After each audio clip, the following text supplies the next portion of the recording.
everyone, and welcome back to my monthly crafting and talking show, Craftversations, where this month my guest is the incredibly lovely and talented Katie Moest. Hello. Hi, Katie. I'm so happy to be here. Thank you for being here. I'm so happy to have you. You probably know Katie from, I don't know, working on every single web series you've ever seen. I have worked on a lot of them, there's no question. Is the production designer of the web. She is the one. She did Lizzie Bennett, she did Boat Party, she's done Emma Approved, she's done New Peter and Wendy, she's done Muzzled, she's done Frankenstein. Yeah, it's a lot. What am I forgetting? Everything? Classic Alice. Classic Alice, okay. You know, one-ish seasons of that. Sure. Yeah. Well, welcome. Thank you very much for sharing your very crafty self with us today. I'm excited. This is going to be fun. I'm excited too because we're not really doing a craft today. We're doing a food versus an edible craft. It's a craft. It's a craft, but you can eat it. We're going to decorate cookies, and I'm really excited. So if you would like to join along at home, you're going to need to make some cookies and some icing. Yeah. As you can see, I've made a few different colors of frosting in squeeze bottles. So you can get these squeeze bottles on Amazon, and that's for easy decorating. I also got some sprinkles in case we would like to do that. And I baked a lot of cookies. So many cookies. And then toothpicks as well.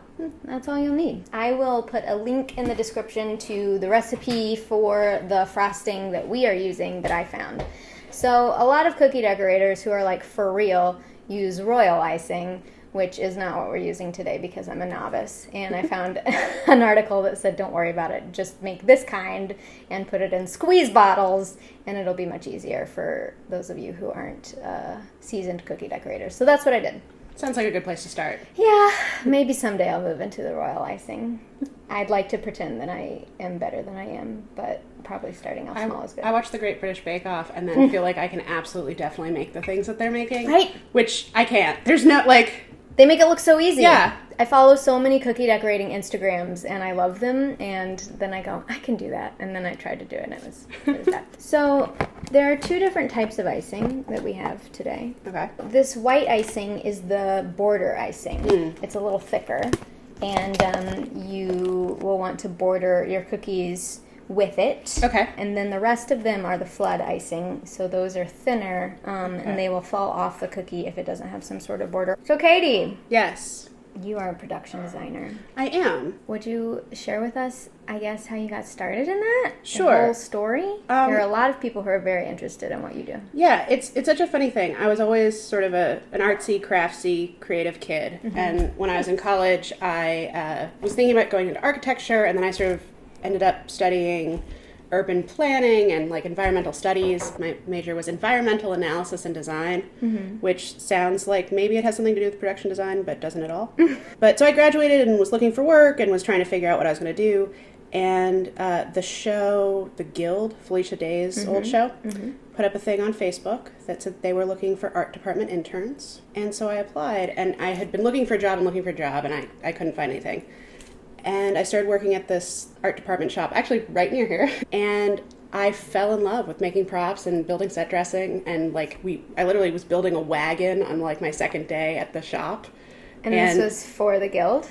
It actually ended up being Felicia did a show called Dragon Age Redemption. Oh, yeah. Okay. It was based on the video game. And so that's what it ended up being for. And so I was building like sides of beef out of fiberglass. Oh, my God. And making wagon wheels and weird knives and axes and bows and arrows and things. And I loved it. And so that's where I got started. And I started I was still working other jobs. I was still doing other things. But yeah, I just fell in love. And it was a thing that I didn't really know that much about, even growing up in LA. I didn't really know about the art department. I didn't know that was an option. So how did you get involved with all this web stuff then? Well, I guess that was the Guild and Dragon Age. Sure. Well, I kept working on little small projects and doing different things. That's so pretty. I love it already. And then Jenny Powell's husband, Stuart, hired me to be production designer on a show of his that we were doing for like a competition thing. And then that's how I met Jenny. And then when she wanted to do Lizzie Bennett, she gave me a call. And the rest is kind of history. Yeah. I don't know about you, but I was really excited to be part of Lizzie Bennett because I love Jane Austen, I love Pride and Prejudice, but I was like, well, this isn't going to go anywhere. I mean, this is a little web series. It'll be fun. I sure didn't expect it to either. And then it was kind of crazy. Lo and behold. Yeah. So that, I guess, led to all the other web work you've Yeah, done. pretty much. I love working on web stuff. I think there's a lot of creativity and there's a lot of sort of, this sounds silly, but making things work on your budget. Like, and I love the problem solving of it. So Don't want to ask you if you have like a favorite project, because I never like answering that question. But obviously in the last few years since then, you've gotten to work on a lot of really cool different things. Well, and for me, it's that I like the variety. I've never liked doing one thing every day for a long period of time. Yeah. And so, especially with production design, I feel like, and acting too, it's like you get to inhabit a totally new world. Yeah. And I also love that the people who I like working with, I get to work with again and again. Yeah. And the people I don't have to work with ever again. And that's really fun, because if you work in a regular job, yeah, you don't really you have a don't lot get of, that choice. Yeah, I agree. You recently helped us being shipwrecked out with our Kickstarter video. Speaking of people I enjoy working with over and over again. We were glad that you were down to do a little bit for us again, because you did our Poe Party Kickstarter video as well, and then obviously you did Poe Party, which was so great. It's really fun to make a stage on the YouTube space with not very much in it look, you know, like there's something there. Well, we were very glad that you were willing to do that, because, I mean, it all worked with Poe, because we, like, could joke about him, like, having a dark basement or whatever. But we were kind of nervous with our Kickstarter video for Gilded Lily, because, I don't know, just noir is very specific, and when you're shooting a Kickstarter video, you don't really have any money, and we didn't really know like how we could sell it and not make it sort of look the same as all the Poe stuff did. But you and our DP Michael just really made it look so good. And I was really so impressed. pleased. Michael did that whole cutting the little piece of poster board to make the blinds. That's the classic noir look. Yeah, that was so good. It was so good, and we were so surprised. I was very I was not picturing it in my head working without, like, walls. I was like, how is this going to look? But then when you just have so much black that you can't really see it, it totally tricks your eye into not even thinking about the walls. And you had that cool map, and that all worked out really well. It really did. That was something that was borrowed from a different shoot that I just happened to have, and I'm like, wait a second. This'll work. Poor Katie has to put up with us asking her constantly if she has random things. Oh, no, I enjoy that part. I think that part's great. Thank you. You're very kind. She lives very close to me, and we're always finding ourselves needing certain props for, like, our poster shoots and stuff. Just yesterday, I texted asking if you have a magnifying glass. I'm so bummed that I don't. It's totally fine. I think Sarah picked one up this morning. Yeah, so we're just really pleased with how that noir look turned out. Yeah. Thank you for being willing to help us with that. Well, and it's such a fun look to execute, too. It like, really that's is. one of the things I'm really looking forward to, because one of my favorite things is definitely, like, I mean, I haven't gotten to do that much of it, but sort of vintage period piece situation. Yeah, it seems everybody really likes that. That's kind of really not that that's why we do it, but sure. Like, Michael has been so kind to help us shoot our Kickstarter videos, because he's like, I love shooting period, because not a lot of people do it. No. And that's really worked out in our favor, because it makes people excited to, and it's like not, I mean, I guess it's harder, but it's not that hard. No. And it's something different and fun, and for actors too. Like, actors don't get to do that sort of thing. No. Well, and I feel like that's a thing that I think people worry about doing on a budget, but there are ways around it, and it's so fun and atmospheric, and I don't know. Yeah, I agree. I'm also very excited, and I'm very excited that all of you audience people seem to be into it, because we just launched our Kickstarter on Tuesday, and we're already over 80% funded. It's pretty exciting. It's Friday today, the day that we're filming. So besides that, is there any other fun stuff going on in your work world? Are you working on anything? I'm doing a lot of weird, actually a lot of food stuff. So this is really? just practice. Perfect. I planned it that way. Yeah, obviously. It's totally on track here. Yeah. Yeah, I'm doing a bunch of like sort of online food content where That's it's cool. like very specific, like the tabletop has to be one very specific thing, and Interesting. all the accessories are being picked very carefully. Huh. And And it's fun. It's a different kind of challenge than doing something like a fun web series. Yeah, again, we prepped you for that in Poe Party, so you're welcome. Every time Kim and I have to do a food shoot, she's like, well, at least it's not soup. Oh, man, and granted, the soup was, it was a great way to get around having dinner on the table, but Kim had to deal with a lot of soup. It was nasty. Yeah. It was so gross. That's not your fault. It's just because it was out all day. All day. There were numerous days of soup shooting. Of soup! Because, like, anytime we went into the dining room, it always had to be there after the beginning of the show. I can't tell you, and this is a testament to how great you and Kim are. I had so many nightmares, just like the night before an episode would like come out where I'd be like, is the soup on the table? Just like hoping that everything in the background was as it was meant to be, which is of course your job. And you always did it perfectly, but that was one of the things that my brain chose to fixate on of like, oh my God, I hope that we didn't mess something up and like forget something. Because there were so many props in Poe Party and like different weapons and items had to be in different places at different times, and you guys did a killer job taking care of all that and keeping track of all that. Yeah, Kim Bruner, who's my right-hand woman, my art director. Anytime I can bring her on, I bring her on because she's amazing. Great. But yeah, she was on top of all of that. Yeah, thank goodness, because I was like...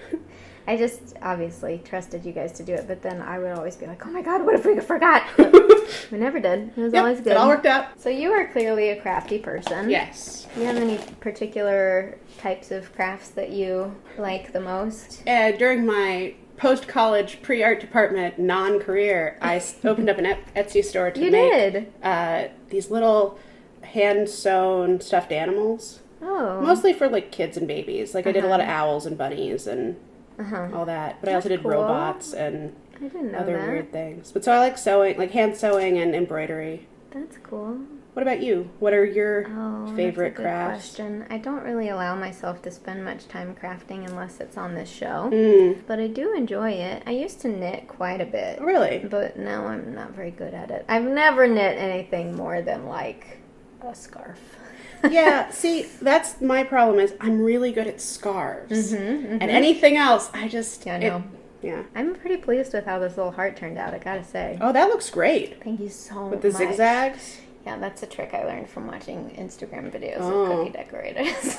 That's very good. What other crafts do I like? I don't know. I like doing it all. Yeah. It's fun to make things, and that's sort of the thing that I find is kind of therapeutic, because it's not like... You just can be creative. And when you're done, you have something fun to show for it. Yeah, which is really cool. I do also, along those lines, really like cooking. And I used to be a really big baker when I was younger. Sure. But less so now. But I do enjoy cooking, and like that's a very nice, sort of creative. I'm very much like a recipe follower. Yeah. But it's nice to like do something and know exactly what you're doing, and then at the end you like had a thing and you can enjoy it. Yeah, and it's nice. People are always like, oh, well, you followed a recipe. It's like, well, no, that's actually difficult. If you watch the Great British Bake Off. Oh, yeah? I mean, I haven't, and I really want to. You would love it. I really want to.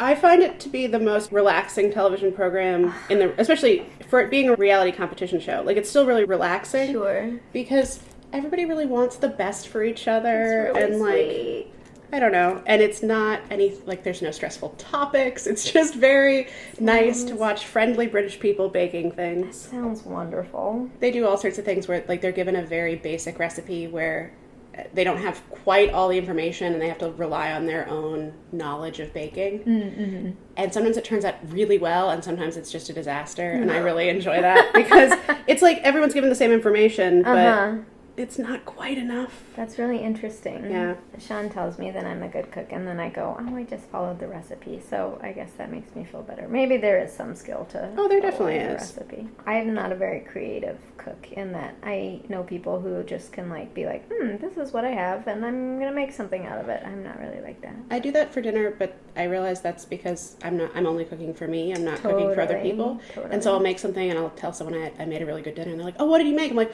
oh, it's not food any other human would eat. It's something I enjoyed. It was ground meat. Well, now I'm curious. Like, what kind of thing is that? I make this weird Moroccan-inspired ground chicken. Ooh. And so it's like Moroccan spices and ground chicken and egg. And that sounds great. Then you top it with almonds and a little bit of powdered sugar. And it tastes great.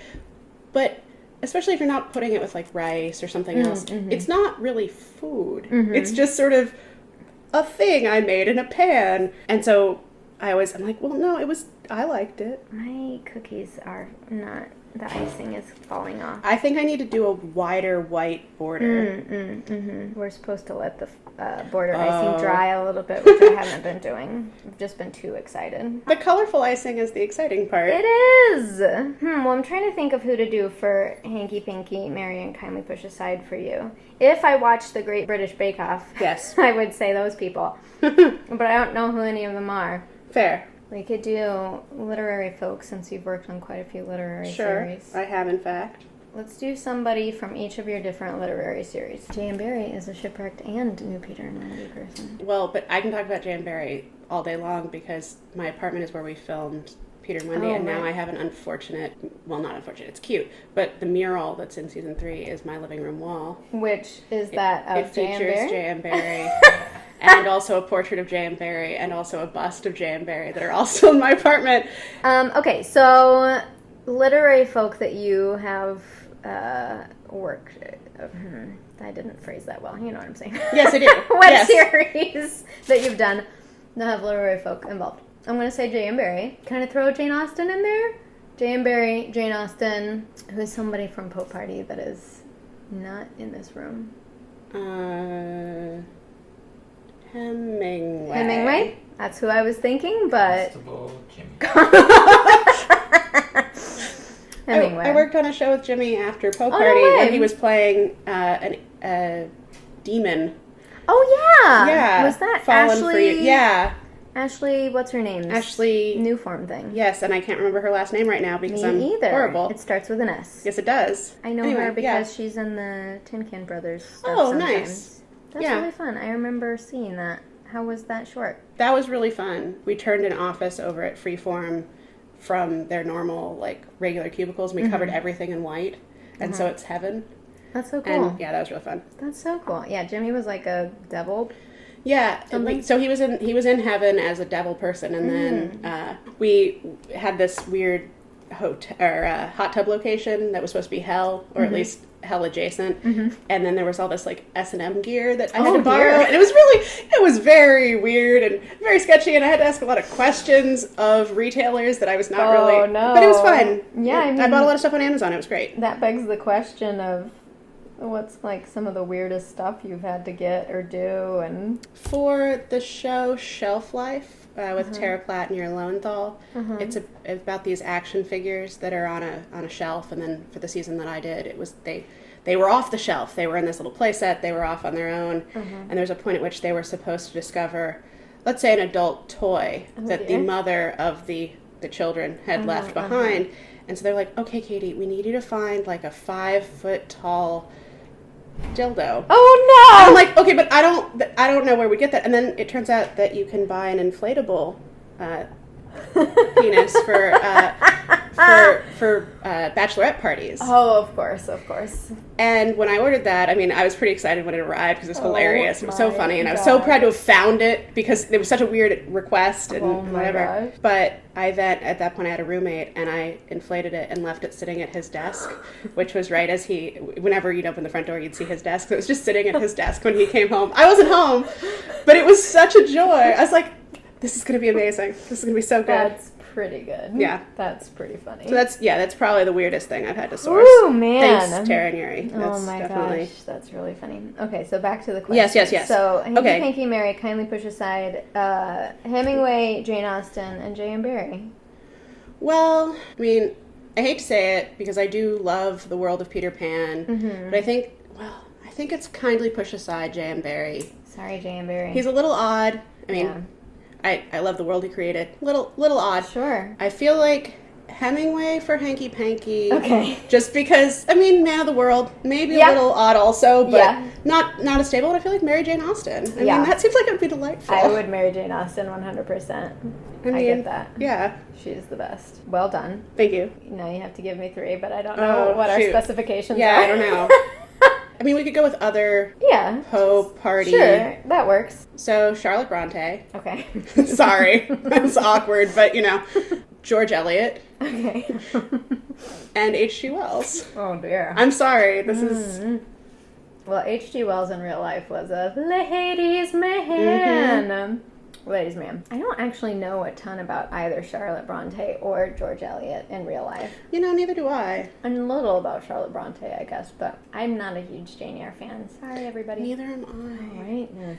Although I get annoyed because people are constantly like, oh, you know, Jane Eyre, it's such this great romance. I'm like, it is, but there are other things going on there. It's a gothic novel. Like, Yeah, I think I her agree. goals were different than Jane Austen. Like, Yeah, I agree. It's never really spoken to me that No. much. I'm much an Austen person over a Bronte person. I also hated Wuthering Heights. I hated it so much. I had a friend in high school who said that was the greatest romance ever, Oh. and I knew then that there That you were like, I was like, nope. I don't think we see things the same way. No.